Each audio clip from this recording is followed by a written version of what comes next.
आप इस मकान के किराएदार हैं, मालिक नहीं। जिस दिन मालिक समझने की आप भूल करोगे, उस दिन आपसे ये मकान खाली करा लिया जाएगा।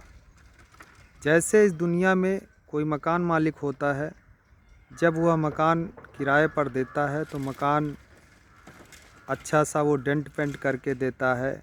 उसमें पानी की और बिजली की व्यवस्था और जो भी व्यवस्थाएं होती हैं वह सब करके वह जब किराए पर देता है तो उसका किराया लेता है, उसका एग्रीमेंट होता है। और जितने समय का एग्रीमेंट होता है उतने समय तक वह किराएदार उसमें रह सकता है और उसका एक किराया तय हो जाता है, वो किराया देता है। अगर वो किराएदार ये समझने लगे कि नहीं मैं इसका मालिक हूँ और उसमें वो गंदगी करने लगे, साफ़ सफाई ना करे, तोड़ फोड़ करे, किराया भी ना दे, तो मालिक मकान खाली करा लेगा और एग्रीमेंट के समय से पहले खाली करा लेगा। कोशिश यही करेगा कि समय से पहले वो खाली हो जाए। सारी कोशिश मकान मालिक करता है, चाहे मुकदमेबाजी हो, लड़ाई झगड़ा हो, विवाद हो, कुछ भी हो, वो करता है। इसी तरह से ये जो प्रकृति है, ये धरती है, ये परमात्मा का घर है और इसमें उसने आपको रहने के लिए भेजा है। तो आप यहाँ के किराएदार हो। कुछ दिन का समय है आपका, जन्म से मृत्यु के बीच का जो समय है उतने दिन आपको रहना है।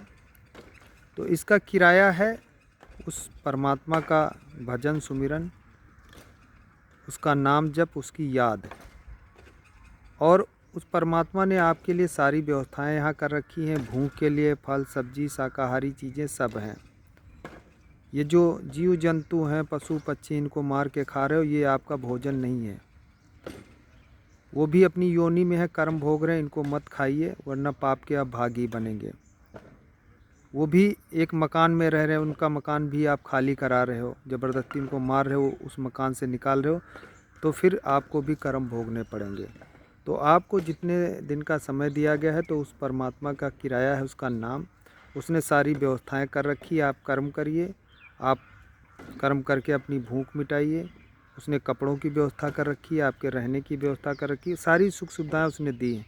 लेकिन आज इस संसार का जो मनुष्य है, इस घर को ही समाप्त करने पर लगा हुआ है। देखिए इतना सुंदर ये घर था, स्वर्ग जैसा, ये प्रकृति स्वर्ग जैसी थी।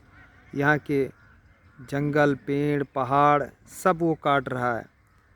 इतनी नदियाँ सूख रही, नदियों को वो मोड़ रहा है, उसको बंद कर रहा है और चारों तरफ पर्यावरण प्रदूषण और मतलब हर जगह गंदगी ही गंदगी। आप नदियाँ देखिए, उसमें कितनी गंदगी है।